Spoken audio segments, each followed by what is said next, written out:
compte rendu de la deuxième réunion extraordinaire du Conseil de ministres.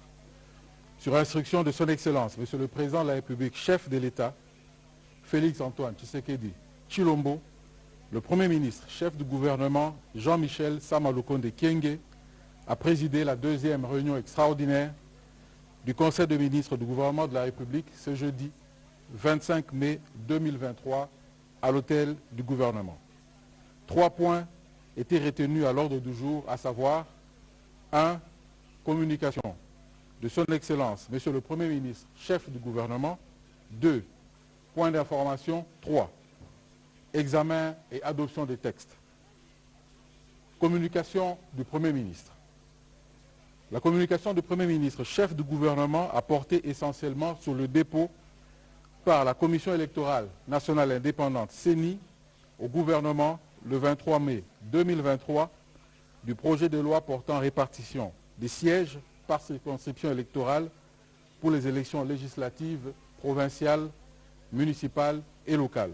L'adoption de ce projet de loi est une étape importante dans la marche vers la tenue effective des élections générales dans notre pays cette année.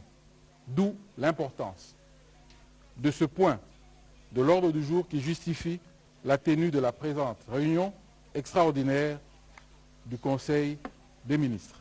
Le gouvernement a apprécié à sa juste valeur cet effort déployé par la centrale électorale, à commencer par le renouvellement dans un temps record du fichier électoral.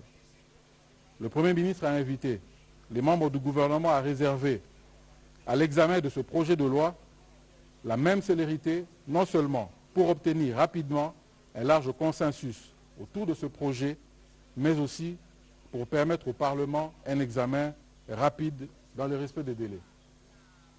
Il a insisté sur le caractère confidentiel que revêt le contenu de ce projet de loi avant son examen par le Parlement. Point d'information, État et administration du territoire. Le vice-ministre de l'Intérieur, Sécurité et Affaires coutumières a présenté au Conseil le rapport sur l'État et l'administration du territoire national. Au cours de la semaine qui se termine, l'état d'esprit de la population a été marqué par les attentes du voyage du président de la République, chef de l'État, à la tête d'une forte délégation en République de Chine. L'activisme des terroristes M23/RDF en groupement de Tongo, territoire de Rutshuru. La recrudescence au phénomène Kuluna à travers les grandes agglomérations du pays, particulièrement dans la ville de Kinshasa. Évoquant quelques aspects dans le volet sécuritaire, le vice-ministre de l'Intérieur, Sécurité et Affaires coutumières a fait état de la reddition à Kinshasa de 279 insurgés Yaka, dits Mobondo, venant des villages Antrak, Kinsele, Fumunkento, Bukana et Kizono. Le vice-ministre de l'Intérieur, Sécurité et Affaires coutumières a terminé son rapport en rassurant le Conseil des dispositions prises pour faire face à cette situation d'insécurité. Le Conseil des ministres a pris acte de ce rapport. Situation sécuritaire. Complétant le vice-ministre de l'Intérieur, Sécurité et Affaires coutumières en mission, représenté par le vice-ministre de l'Intérieur, le vice-premier ministre, ministre de la Défense et ancien combattant, par le biais de son vice-ministre, a indiqué qu'à l'est du pays, la situation sécuritaire reste dominée par le renforcement des différentes positions par le RDF M23 en prévision d'une offensive générale avec comme objectif confirmé selon les sources l'occupation de la ville de Goma. À l'ouest, la situation remarquée.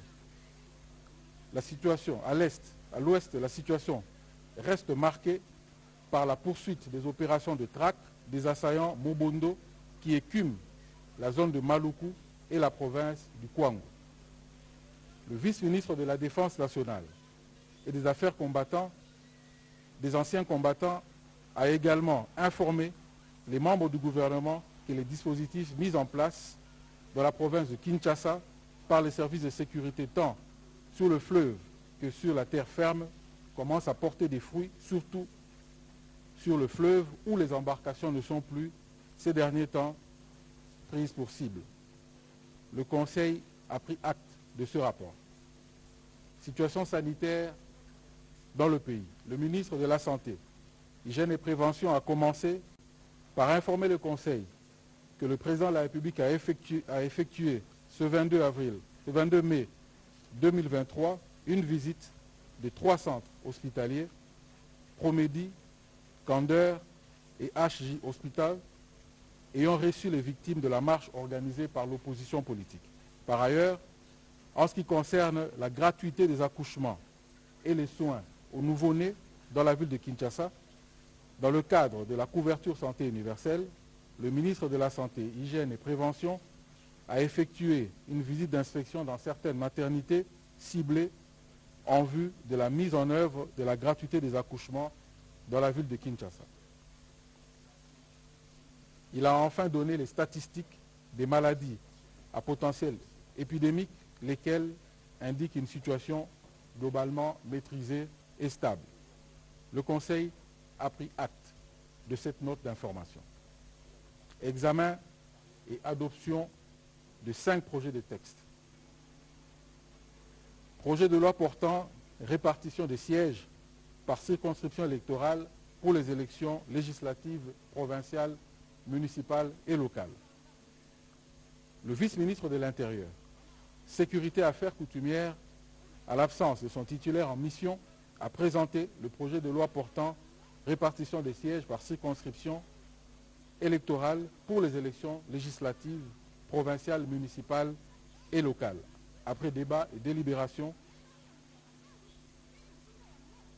élaboré par la Commission électorale nationale indépendante, ce projet de loi repartit les sièges à la lumière des résultats de la révision du fichier électoral dont l'identification et l'enrôlement préalable des électeurs se sont déroulés dans 3 aires opérationnelles.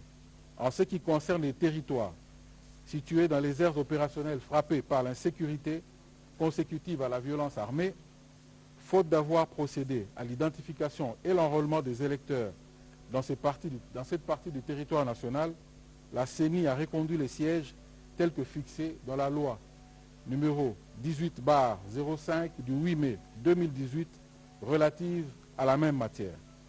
Après débat et délibération, ce projet de loi a été adopté. Projet de loi portant autorisation de la prorogation de l'état de siège sur une partie du territoire national.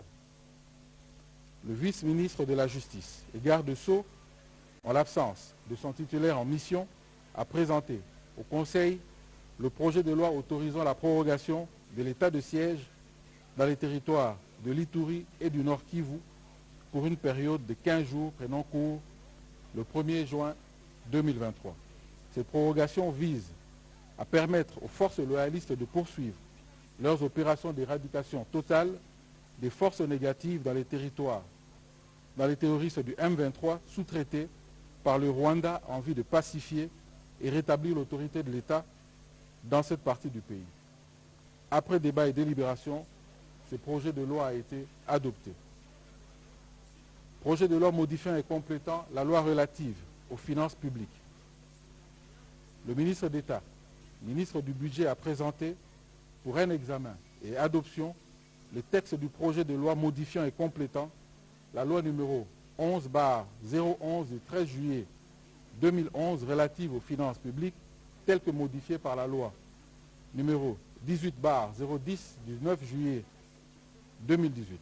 Rappelant qu'en dehors des préalables intrinsèques majeurs au budget programme déjà accompli, la migration dans le cadre de ce mode de gestion est également tributaire des actions de réforme transversales sans lesquelles son exécution ne sera possible.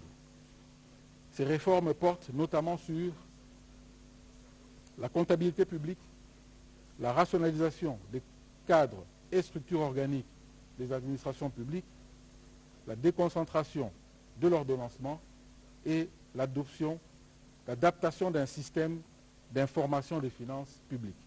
Ainsi, la modification et le complément de certaines dispositions de la loi précitée vise non seulement l'actualisation de ces derniers, mais aussi l'insertion de nouvelles dispositions permettant de prendre en charge des matières nouvelles ou celles qui avaient, en son temps, été escamotées. Il a été donc introduit dans la présente loi les modifications suivantes. L'ajout à l'article 3 des définitions des notions relatives au débat d'orientation budgétaire et la dotation. L'insertion de la dotation concernant les crédits des dépenses des institutions constitutionnelles, laquelle ne doit pas être soumise à la mesure de la performance contrairement au programme. La programmation du débat d'orientation budgétaire durant la session parlementaire de mars. L'enrichissement de l'information du Parlement par l'ajout, parmi les documents qui accompagnent le projet de loi des finances de l'année, le plan de trésorerie prévisionnelle, le plan de passation de marché, le programme d'investissement public, le rapport sur les dépenses fiscales, le rapport consolidé de la situation financière des entreprises publiques et des établissements publics, ainsi que la déclaration sur les risques budgétaires.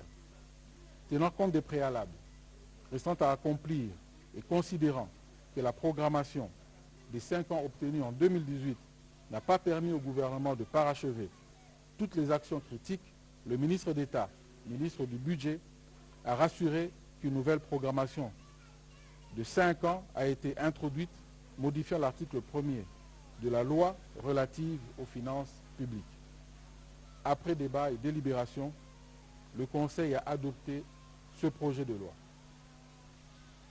Projet de décret portant gestion des investissements publics.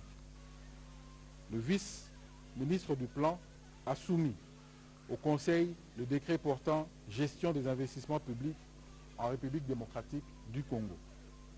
Face à l'absence d'un cadre réglementaire à jour, bien que l'article 34 de la Constitution réserve une place de choix, notamment aux investissements publics, à l'instar des investissements privés protégés par le Code d'investissement, le budget d'investissement public devrait être renforcé pour servir d'instrument efficace de gestion publique en vue d'une mobilisation accrue des ressources et leur canalisation au profit des secteurs prioritaires de développement. Il a indiqué que dans cette optique, le gouvernement, à travers le ministère du Plan, Finances et du Budget, a décidé de proposer le présent décret pour régir la gestion des investissements publics. En ce qui concerne les innovations à matérialiser, ce projet de décret prévoit notamment rendre plus visible, traçable, à travers notamment la mise en place d'un système de planification, programmation, budgétisation et suivi et évaluation. Consacrer les dialogues des bases de données avec partage obligatoire dans une banque de données consolidée par un programme d'investissement public plus exhaustif. Garantir une sélection rigoureuse des investissements publics sur la base des critères objectifs en vue d'une croissance économique forte et soutenue. Assurer le respect du processus de maturation des projets d'investissement public, de leur planification, programmation, exécution, ainsi que suivi et évaluation. Doter les projets d'investissement d'un numéro unique qui les suivra du début à la fin de leur cycle de vie et automatiser les évaluations ex ante, à mi-parcours et ex post, le contrôle des projets en cours d'exécution ainsi que l'audit. Ainsi, ce projet de décret permet également de donner corps aux recommandations formulées à l'issue de l'évaluation de la gestion des investissements publics, processus mené en 2022 par le Fonds monétaire international en vue principalement de corriger les goulots d'étranglement qui pèsent sur la gestion des investissements. Après débat et délibération, ce projet de loi a été adopté. Projet de loi fixant le périmètre, la structure et le fonctionnement du compte unique du Trésor. Le vice-ministre des Finances a présenté pour examen et adoption des textes relatifs au projet de décret fixant le périmètre, la structure et le fonctionnement du compte unique du Trésor. En effet, la création du compte unique du Trésor étant l'une des priorités de la réforme des finances publiques adoptée par le gouvernement, ce projet de décret établit une structure unifiée des comptes bancaires de l'État en vue de permettre, tant au pouvoir central, les provinces que les entités territoriales décentralisées, de disposer en temps utile d'une information complète sur les avoirs liquides en banque.